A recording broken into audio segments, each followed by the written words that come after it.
Hello. What do we got? 16 people, for the love of God. Where is everybody? Maybe if we wait just a little bit, people will show.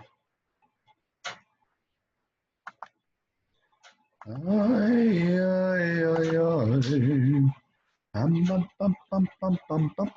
chatted already. Okay. Maybe everyone's still in bed. Come on, people, get your caffeine. Get your caffeine on.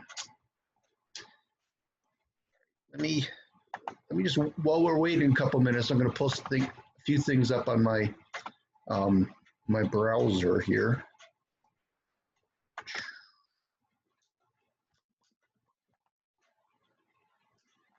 Cannabis, cannabis. Everybody loves their cannabis.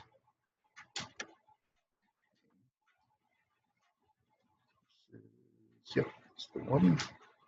7.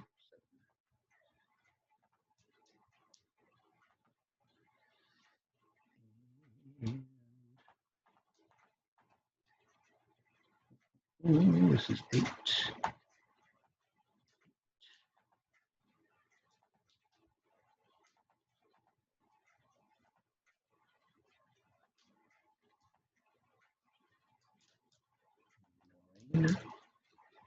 I believe that's it.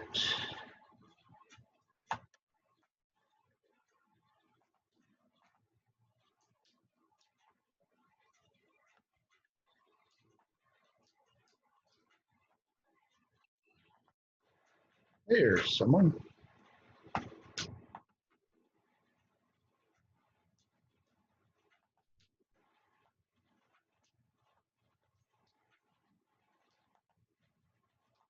Okay. And there's another one. And there's another one.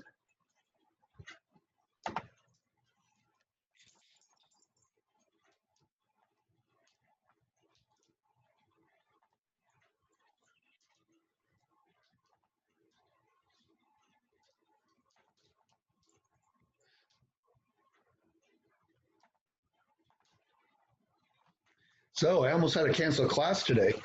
They just upgraded our internet here, and it was out for about an hour, and it just came on at 1/4 after. So I was that close to canceling today. Some of you would have been disappointed, some of you wouldn't. I'm working my way through the exam from last week. It's so hard because there's so many people in the class. It's a lot of work, but I've gotten through at least 3 questions, maybe 3.5. So hopefully I'll have them done soon. What? Look at this guy. Lay down. Lay down, I'm working.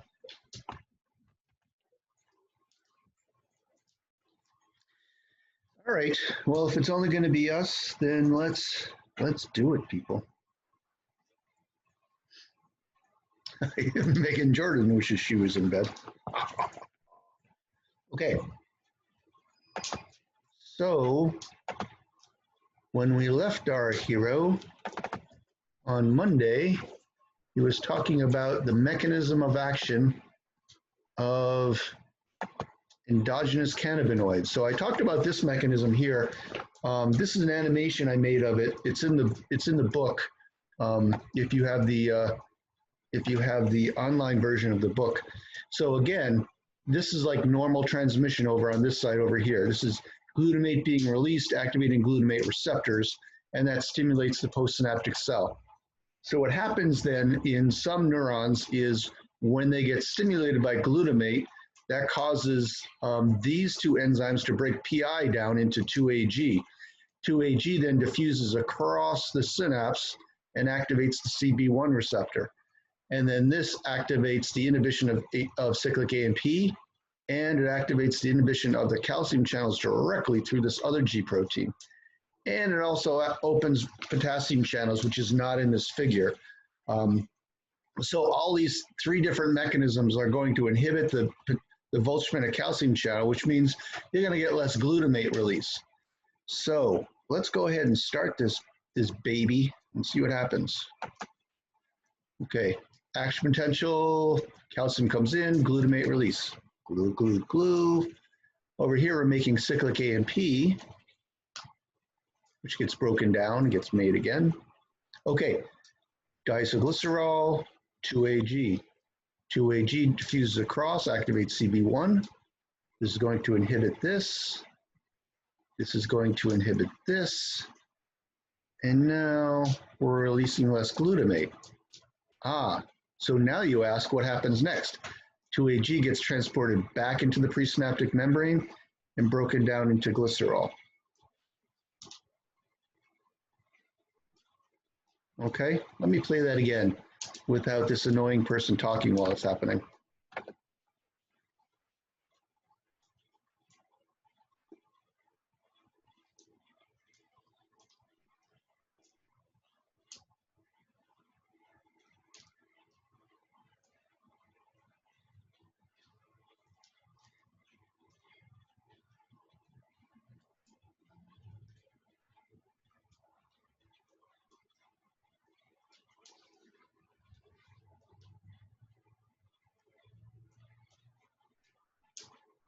And you will be broken down, mister. There you go.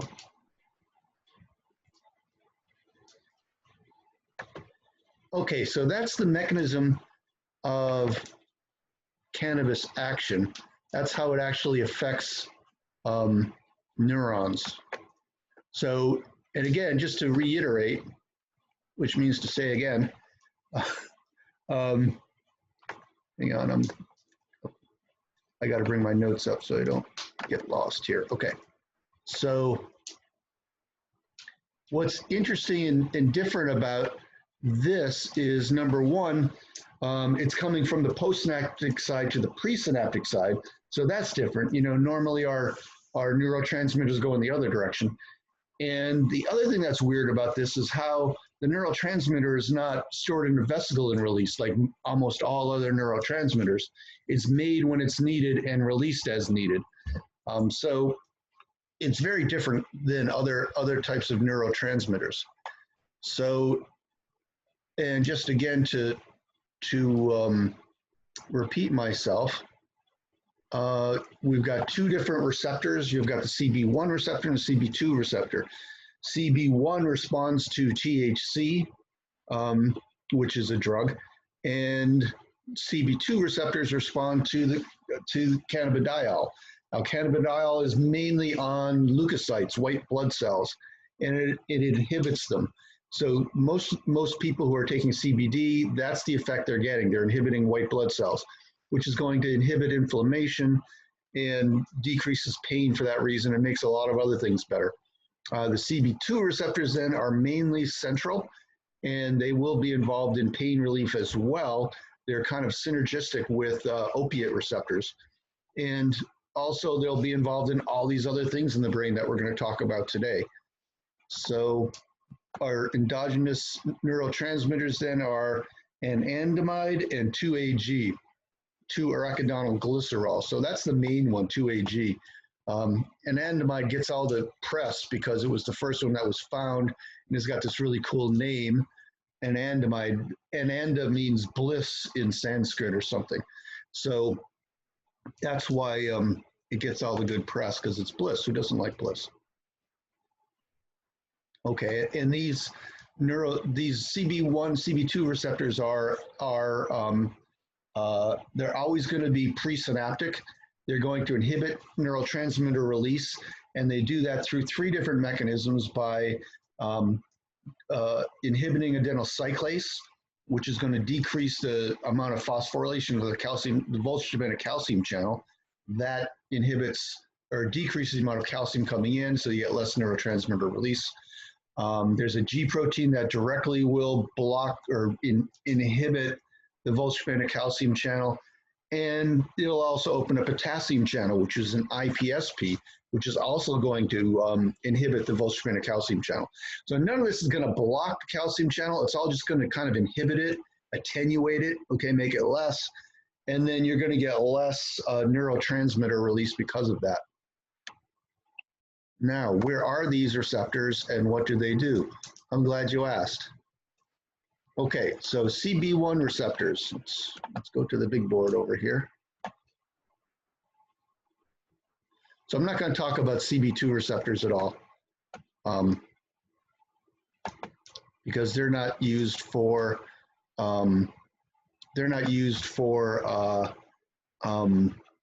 recreationally. Okay, there's nothing recreational about that, and that's what this class is about.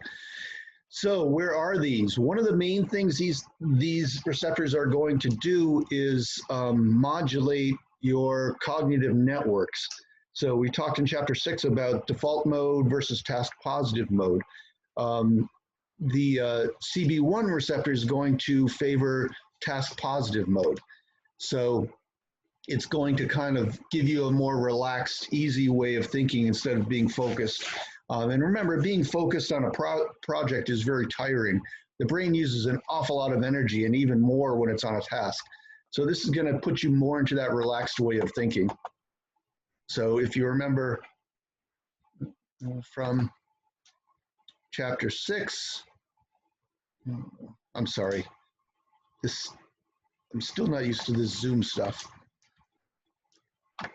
Okay, so if you remember from chapter 6, information comes in to the ACC, and then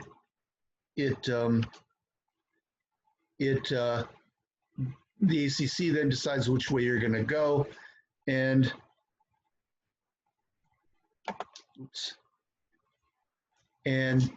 the endogenous cannabinoids are going to move you more towards this, which is going to give you a more creative way of thinking. So that's one thing they're going to do. Also, they're involved in memory in your hippocampus. Is that what I have next here? Hang on a second.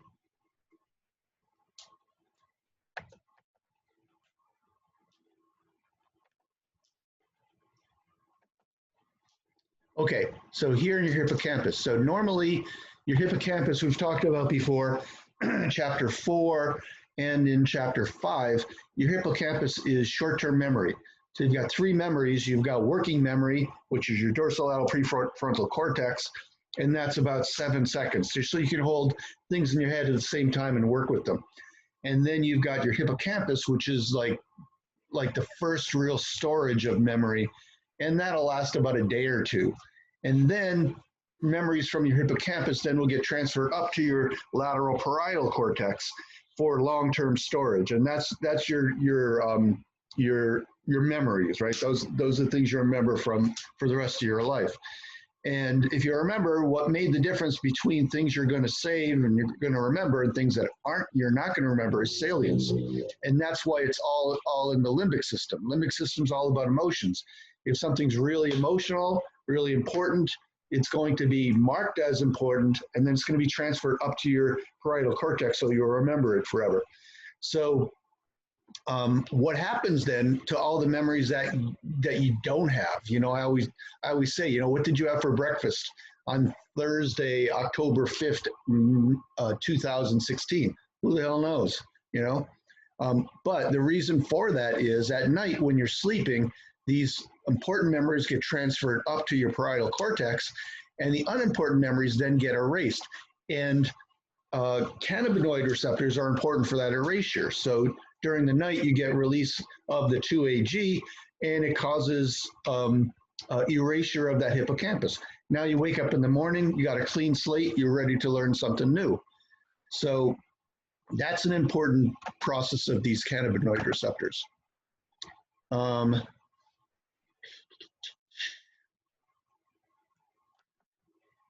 Also important in emotional processing in your limbic system, especially your amygdala. There are a lot of CB1 receptors in the amygdala. And when those CB1 receptors get activated, that causes you to be more relaxed. It's anxiolytic, decreases your anxiety, decreases your fear. So it is kind of a calming kind of neurotransmitter. Another important thing that is involved here. Okay, so here's your memory, hippocampus, short-term memory, long-term memory, salience, the memory extinction, which means elimination of your memories.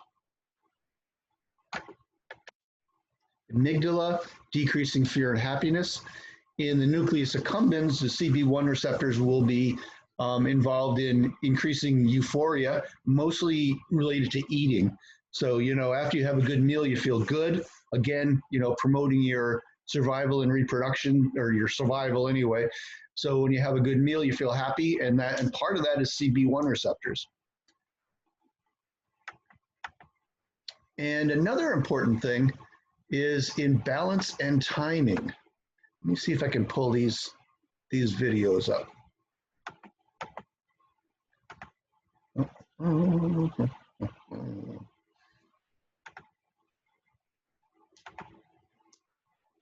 I really like this video because it really goes to the whole idea of timing. L'event.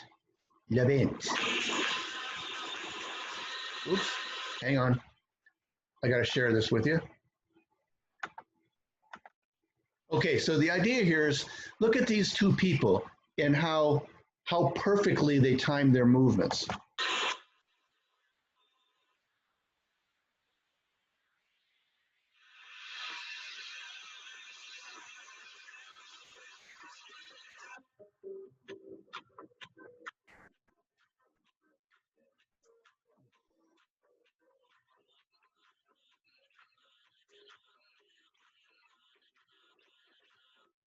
Okay, so if you know anything about anatomy and you know how many muscles contracted over that like 1 second period, it's amazing how many muscles have to contract at exactly the right time, at exactly the right strength to produce that movement. And then their timing is so they're doing exactly at the same time. Very complicated movements here. Let me show you another guy. I don't know if this is going to work. Oops, sorry.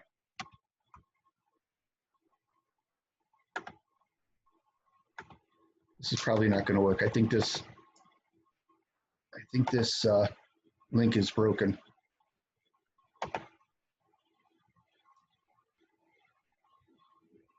Yeah, that's what I thought. Hang on a second.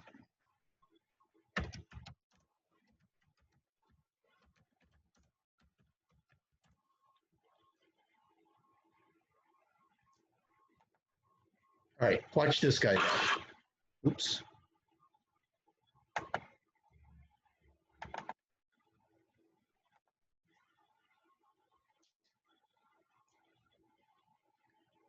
This ain't gonna work.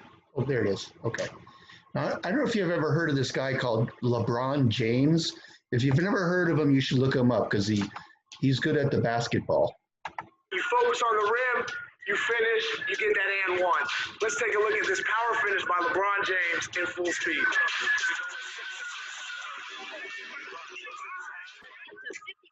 Right now, so he's not playing in this game. LeBron, as you can see, is playing one more spot. If you look at it,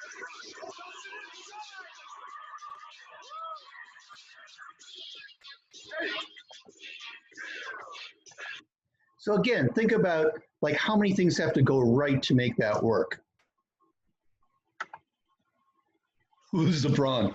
Oh, someone asked who is LeBron. LeBron James is like, I think anyway, the most famous basketball player right now. He's pretty friggin' amazing. But I'm gonna stop this now. Stop it. Okay, so my point though, if we can get back to science, it's all science as you know, is how do you make that work? How do you make all the muscles contract at exactly the right time and have your body positioned in exactly where it has to be to make this work? Well, that has to do with your movement centers, which, oh, escape. Your movement centers, which is all, first, your prefrontal cortex says, do this. Of course, it doesn't know how to do it. It just says, I want to do this. So that information comes back to your motor cortex, and the motor cortex knows which muscles to contract at what time in order to get that motion to happen. And it takes that information, sends it down to the basal ganglia. Now the basal ganglia gets the whole thing moving. It takes that information and then sends it down through your thalamus down to your midbrain here in the pons. And then that sends it down your spinal cord and contracts the contracts the muscles. And now information comes back up to your cerebellum about where your body position is. All those proprioceptors in your arms that tell you where your body position is, even when you're not asking it to. So that comes up, and you get this error checking going on with your cerebellum, making sure that everything's where it needs to be. And so you get this beautiful, smooth movement happening, and you have to practice it over and over again. So you get the memory here and the memory here for what it is you need to do at the right time to make it work. Okay, so that's how your movement works. Now, what happens is CB1 receptors are in all of these areas, especially your substantia nigra, in your basal ganglia. I don't know about cerebellum, but in all these areas, your CB1 receptors are there. And this whole pathway, in addition to contracting your muscles, is telling time. Okay, so it's timing is intimately linked to your movements. And so how do you tell time? It has to do with the same pathways. So your ability to understand and follow time has to do with these movement pathways. And also another thing about this telling time, it's done mainly through your default mode, okay? Wait, let me think about that for a second. See if I didn't get that wrong. Yeah, it's mainly through your default mode. But anyway, your CB1 receptors then are doing that. They're kind of tweaking here and tweaking there just to keep everything in a line in terms of time and movement. Now here's another thing that CB1 receptors are important for, and I've got an animation for this, so let's bring this up.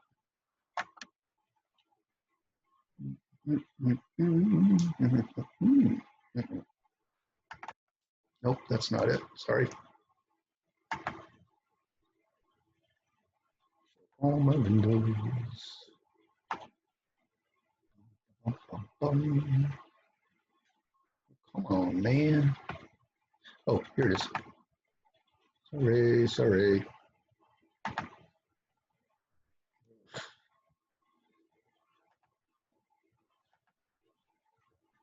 Not that one. This one. Okay, here we are.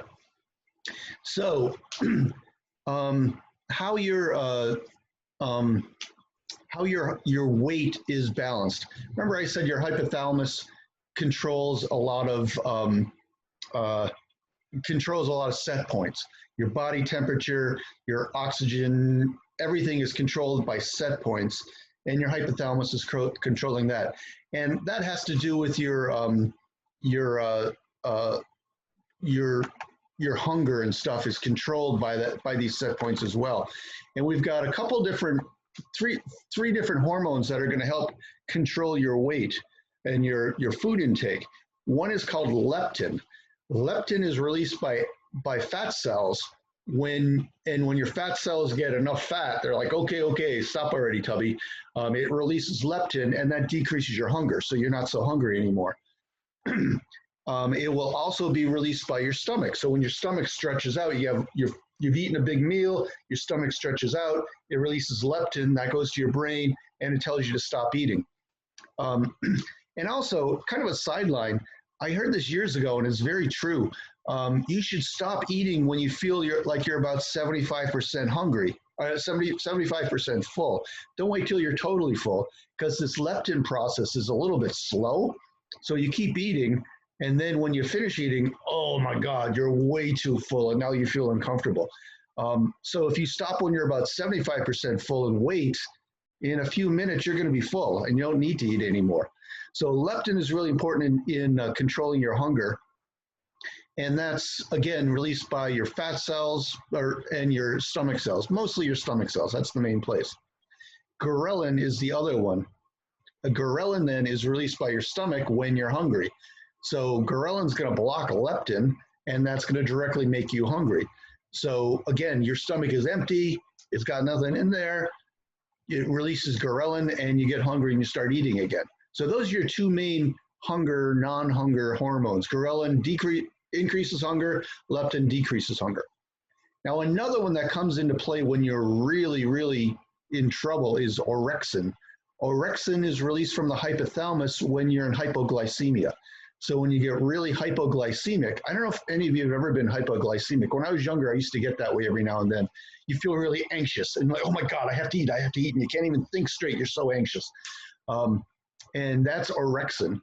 Orexin is released in hypoglycemia, and it's going to increase hunger and also activate your reticular activating system. So you get really anxious and hungry when orexin is released.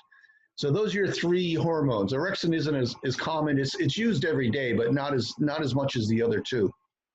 Okay, so endocannabinoids then are going to inhibit the leptin effect, okay, and increase orexin effect. So if you're inhibiting leptin, that's going to make you hungry. If you increase the orexin effect, that's also going to make you hungry. So endocannabinoids are making you hungrier. They're also going to modulate input to the VTA and increase dopamine release. Okay, so you're getting a little bit of euphoria there for that reason. And leptin normally is activating these after eating to produce pleasure. So that's why you feel pleasure after you eat, because the leptin is stimulating your VTA to release dopamine. So you're full, stop eating. Okay, here we are, swollen adipose. Leptin decreases hunger. Okay, so you've got leptin being released from your adipose, decreasing hunger.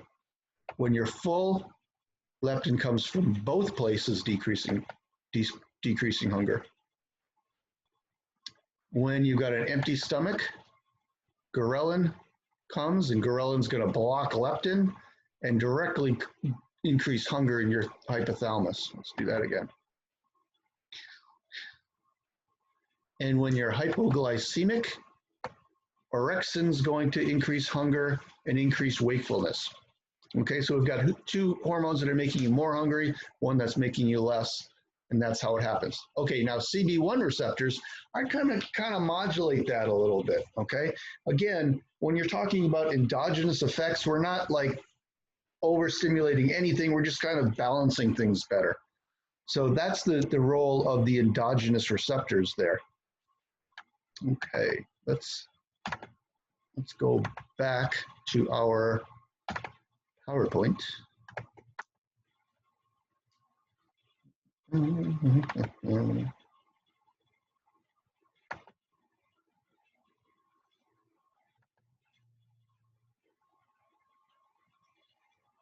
Okay, so endogenous effects then endogenous effects of the CB1 receptor, increasing default mode, increasing euphoria a little bit, again, kind of related to eating, but it's still there. Erasing your hippocampus, decreasing fear, increasing happiness in your amygdala, slight euphoria, coordination and timing, so it's controlling your timing centers.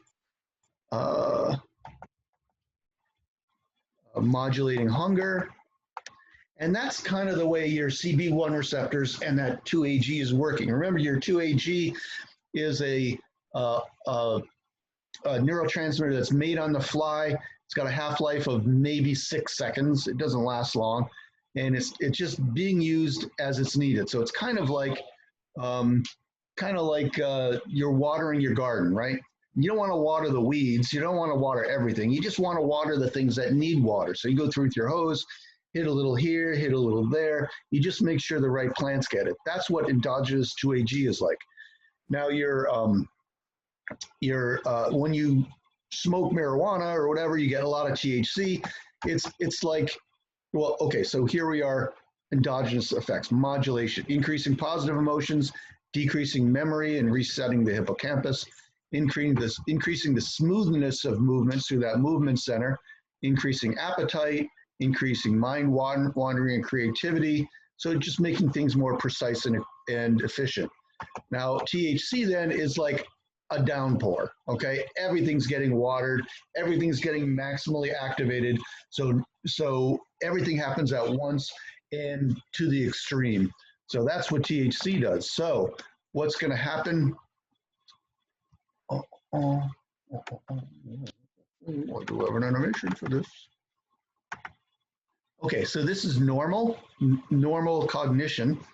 where info is coming into the insula, to the ACC. Red info is like, don't worry about it, don't worry about it. Uh-oh, blue info, let's do a little task positive stuff. We're going to take care of that. We're going to take care of that. Now it's going to turn back to red, and we're going back to default mode. So that's normal cognition, right? Something important comes in, you deal with it. Information coming that's not that important, you go back to default mode. At which THC, everything's going to default mode. So you're way over here in default mode now, and you have a hard time. See, now we've got task positive info coming in. We're not going to task positive anymore. We're going to stay over here. We're just going to let our mind wander. And so that's what THC is like. It's like you can't really focus on a task for very long because it's your salience network is sending everything over to default mode. So you may have some really great ideas because you're over there in that extremely creative mode, but you're not going to remember them because your hippocampus is being wiped. And also you can't really do much with them. And so if you're really, really stoned, you're not going to accomplish anything. You're going to sit there and let your mind wander, basically. Okay, so cannabis, again, in the hunger center, it's going to activate CB1 receptors, block leptin, stimulate orexin, and give you the munchies. Okay, so because you're overactivating those CB1 receptors, you're going to block the hormone that blocks hunger, increase a hormone that increases hunger, and now you're going to get hungry. So that's where your munchies come from.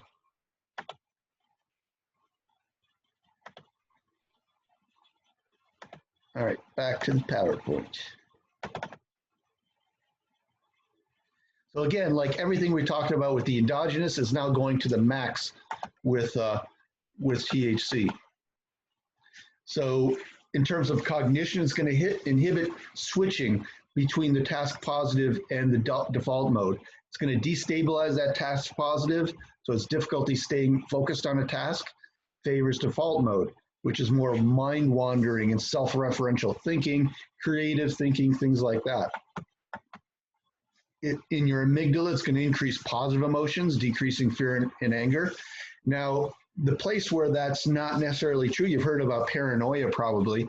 If you get really high levels of THC, it starts to activate other receptors. So normally it's just a CB1 receptor, but you know, like a lot of other chemicals, you go to high enough concentration, it starts to activate other receptors. So it activates these things called TRP receptors, TRP, and that increases the paranoia. So normally THC is bringing down your fear and anxiety. If you overdo it, then you're going to get into paranoia and anxiousness. Nucleus accumbens, slight euphoria. And that's why, you know, high levels of THC can be addictive because it's, you know, overstimulating that euphoria pathway.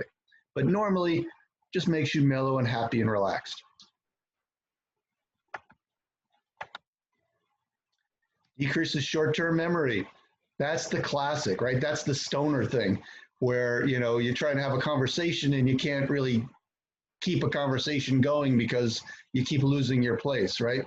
So THC is like a broom sweeping that hippocampus clean. You just, you know, and stoner people who are chronically stoned all day are dopey, right? That's why they call it dope, because they can't follow through on anything because they keep forgetting everything. Disrupts your sense of time. Time, you know, this is funny. This one guy I knew who used to do drug counseling on campus came in and talked in this class once years ago, and he said, you know how they the cops know you're high when you're driving. Now, if you're drunk, they give you a breathalyzer, and they can tell just from that you're drunk. They measure the alcohol in your exhale. With THC, they can't measure it, at least not at the roadside. So like, how do they know? They do all these time experiments. And one of them is like, all right, I'm going to look at my watch. Tell me when 30 seconds has passed. And the average person will sit there and go 1001, 1002, you know, and they'll be close. They may not be right, but they'll be close. The stone person will go 1001, 1002, 1003. And what was that? Oh God, what am I doing? Oh shit, I'm in the middle of a test. Oh, where was I? I was about, okay, that's 30 seconds. Nope, that was 5 seconds. So that's how they get you, because you lose your track of time. So again, overactivating those CB1 receptors. Here's your munchies, blocking leptin, stimulating orexin. So that's going to make you hungry. And I think that's, let me check my notes real quick, but I think that's it. So anyway, what's important to know about this is, first, what are the endogenous effects? And then magnify that by overstimulating with THC, and that's what your stoned effects are. Pain modulation. So I didn't talk about this. CB1 receptors are in the para-aqueductal gray area. We talked about that in the opioid section. And the more receptors there in the opioid receptions are decreasing pain. Well, CB1 receptors will magnify that reduction in pain.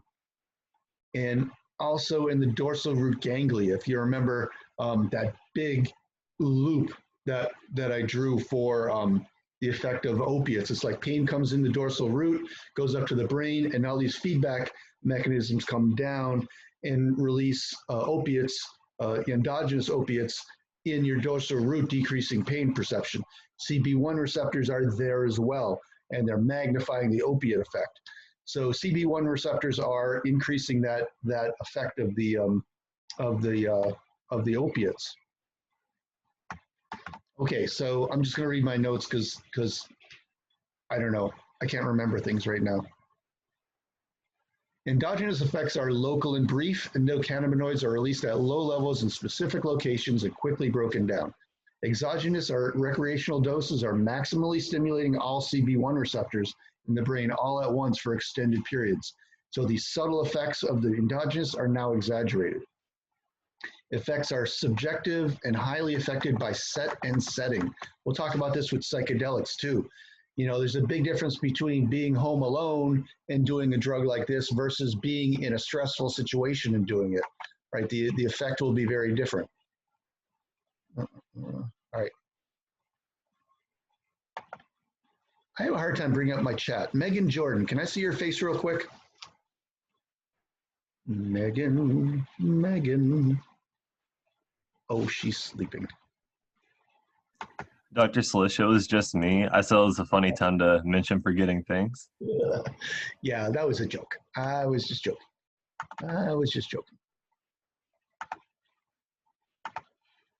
Okay.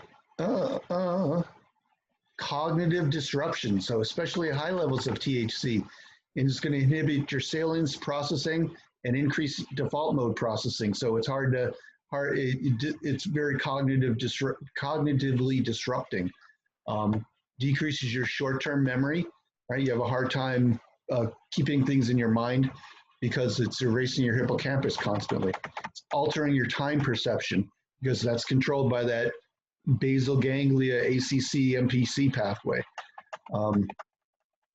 Anti-anxiety, right? And that's why a lot of people use it medicinally to decrease their anxiety. And it's going to increase your appetite. And that's the only FDA approved use of THC. So there's a drug called Marinol, which is just purified THC. And it was first used in, I think, cancer patients, but also in AIDS patients to increase appetite. Okay, negative effects. One thing about THC is you really can't overdose on it. This is an interesting chart I got from a paper years ago. So over here is the dependence potential from high to low. So this is addictive and this is not addictive. And this is safety ratio. So the safety ratio is your effective dose, your toxic dose over your effective dose.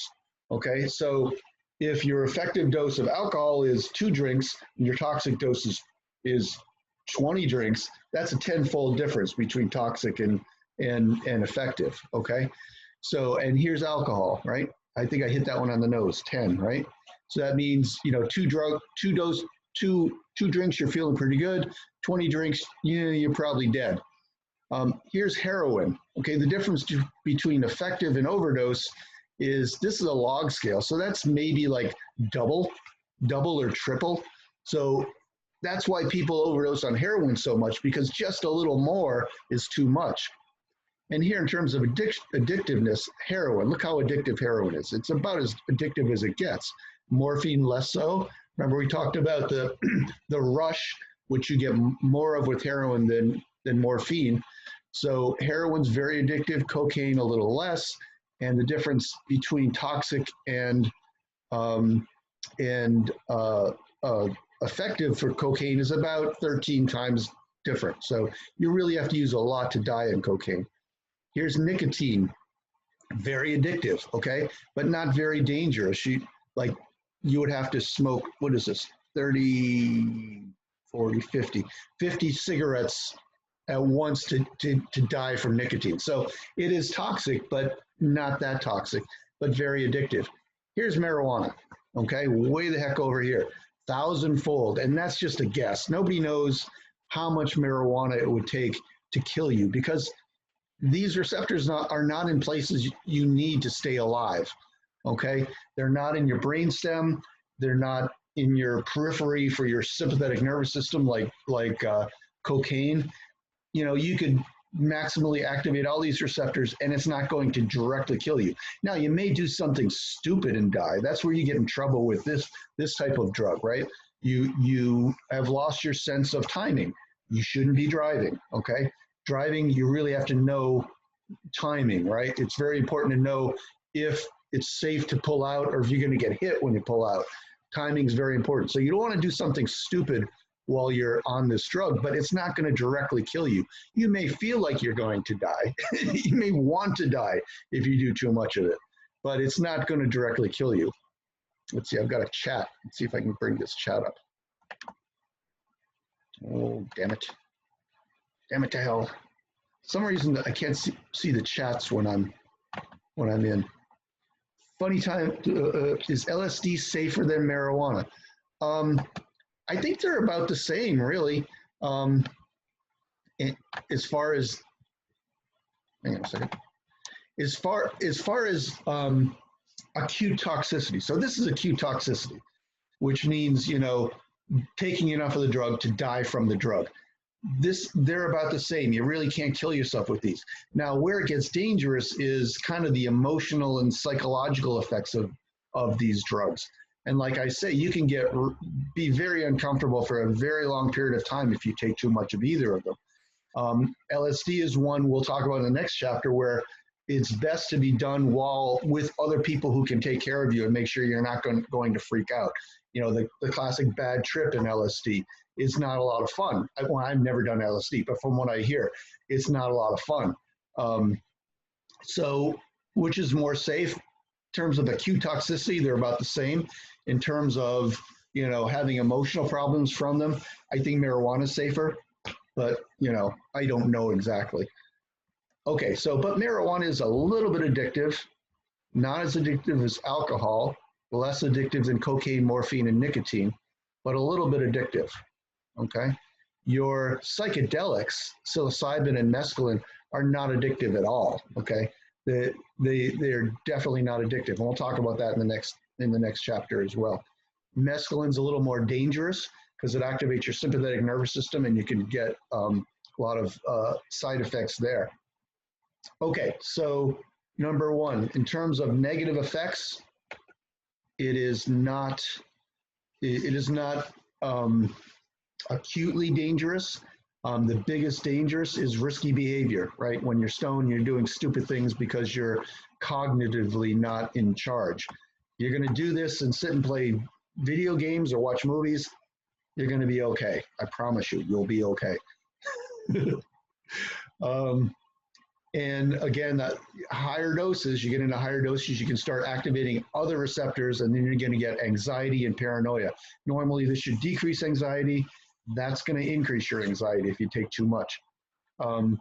Cognitive confusion at high doses. You can become deluded and lose control of your thinking at very high doses, because again, you're no longer switching, you're only in default mode, and then your default mode starts to get separated from other nodes. Your medial prefrontal cortex starts to get separated from your back nodes, and we'll talk about that with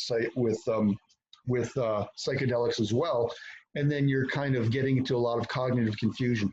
Some people say you can even get hallucinations with THC. I'm not sure that's true, but I have heard it can happen. And slight depersonalization. So I'm just going to leave depersonalization up there. We'll talk about it when we get to psychedelics, but you can get a little bit of that with THC as well. Cognitive confusion, physical inhibition. You don't want to do anything. You want to lay around and play your Xbox or whatever. Okay, so those are kind of the effects of high doses. And again, in terms of negative effects, you know, it's going to wear off. You just don't get crazy. Tolerance and dependence. Classically, it isn't considered to be addictive. And as I said in the last class, higher concentration strains doing a whole lot all at once, boom, your levels increase quickly. You get a lot more euphoria, and it can be more addictive that way. And in chronic, what are words used? Chronic. Chronic use. Okay, high dose effects, anxiety, paranoia, cognitive confusion, stupor-like state, depersonalization and hallucinations. Okay, addiction.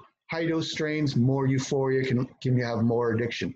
Withdrawal. So if you're someone who uses it chronically at high dose, you know, one of these people who is just stoned all day, every day, if you abruptly stop, you will have some withdrawal symptoms from that. You'll be very uncomfortable for a while. And those withdrawal symptoms are craving marijuana. Of course, you want it back. Anxiety, sleeplessness, irritability, depression, appetite suppression. So again, all the things that you get from the THC, it's going to be the opposite in withdrawal. Anxiety, it's anxiolytic, so you get anxious. It helps you to sleep, so you're going to be sleepless, you're going to be irritable, depressed, and uncomfortable, basically. But it's not like heroin where you're really sick, or alcohol where you can die. But it's not a good thing. Brain changes. So again, here we're talking about chronic users, people who are stoned all day, every day. You tend to see how you get an increase in red here. This is your medial prefrontal cortex. Red means more activity. So you can see with the chronic user, your medial prefrontal cortex is more active, which means, you know, because you're constantly using this drug, you're shifted more over into default mode, which means you're a lot less able to get into task positive mode and be a functioning human being, okay? So chronic stoners, you know, the jokes about chronic stoners are all kind of true. Here is a functional MRI showing you that, yeah, it's true, stoners are kind of stupid. And another problem is it's definitely not good for adolescent brain development. So the way your brain develops, I don't know if you know this, or if I said it before, but the way your brain develops is between birth and like 8 years old, your brain's getting bigger and bigger and bigger and putting out more and more axons. You get all these axons out there. Most of them aren't being used. So as you learn, you start using certain axons more than others. So learning involves strengthening some of these connections, and then the ones that aren't making connections start to die back. So here you can see from age 8, from birth until age about 8, oh shoot, don't move. You're increasing the number of neurons in your brain and increasing the number of synaptic connections. And then as you go through adolescence and start to become an adult, they start to die back. And so during that period, that dieback is you would think, oh, I've got fewer neurons, I'm stupider now. But it's more like the useless ones are dying back and the important ones are growing stronger.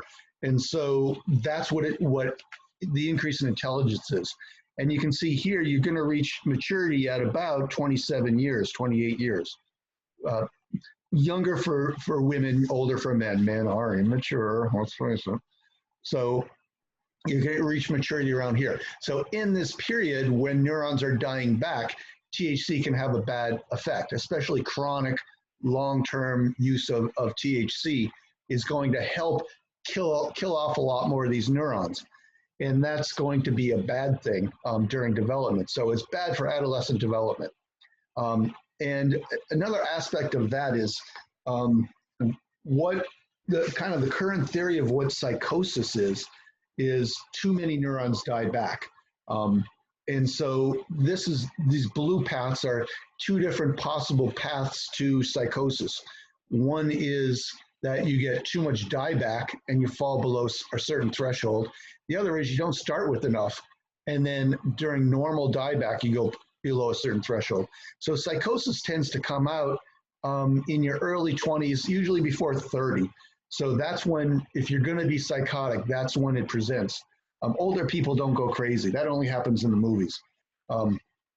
So another potential bad thing of THC is if you're one of these people who's prone to become psychotic eventually because of genetic predisposition, this could kick you over.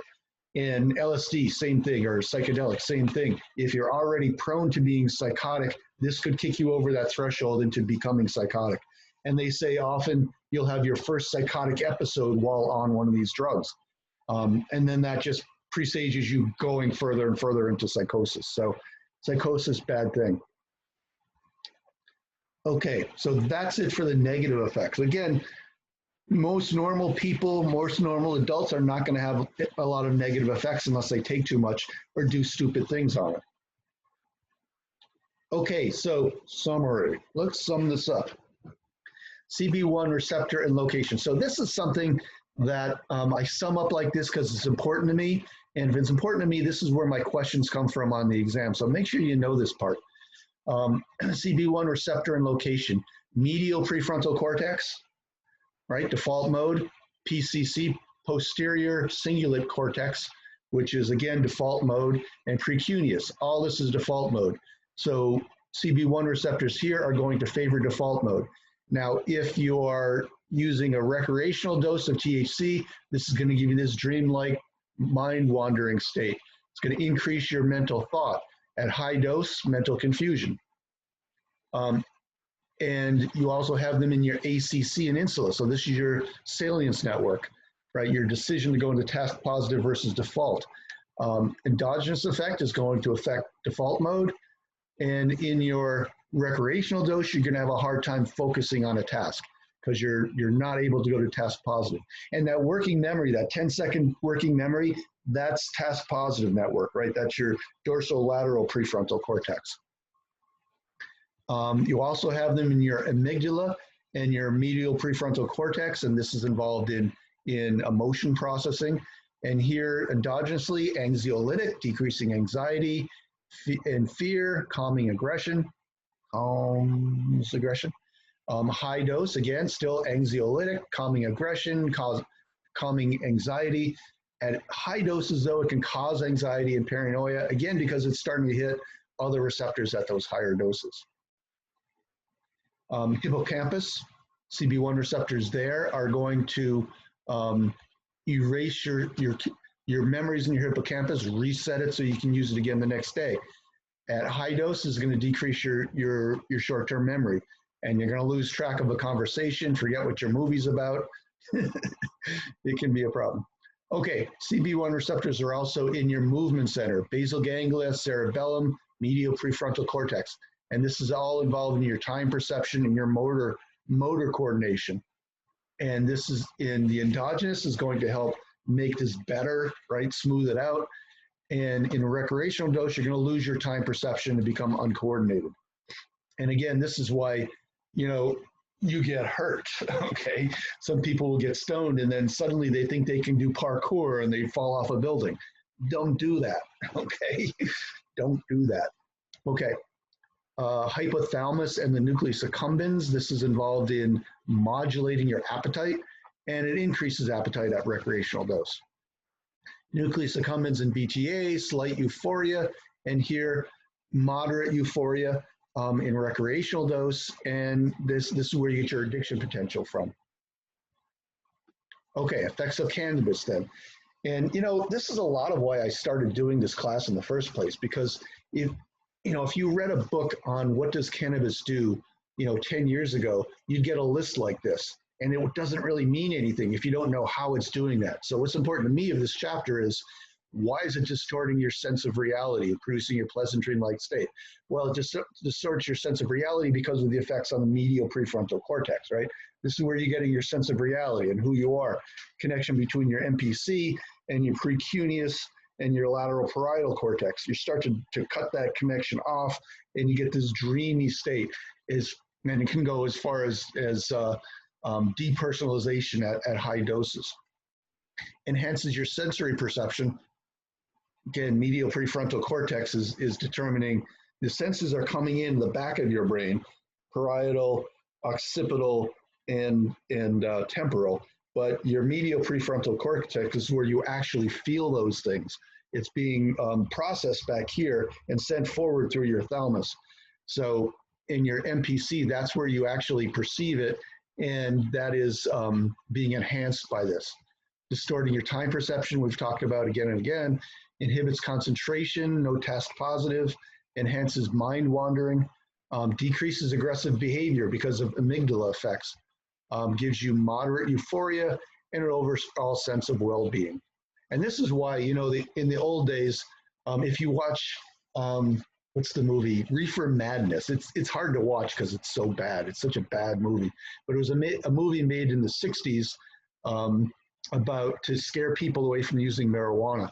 And a lot of the theme of it is people do marijuana and they get crazy and they do dangerous things and they hurt other people.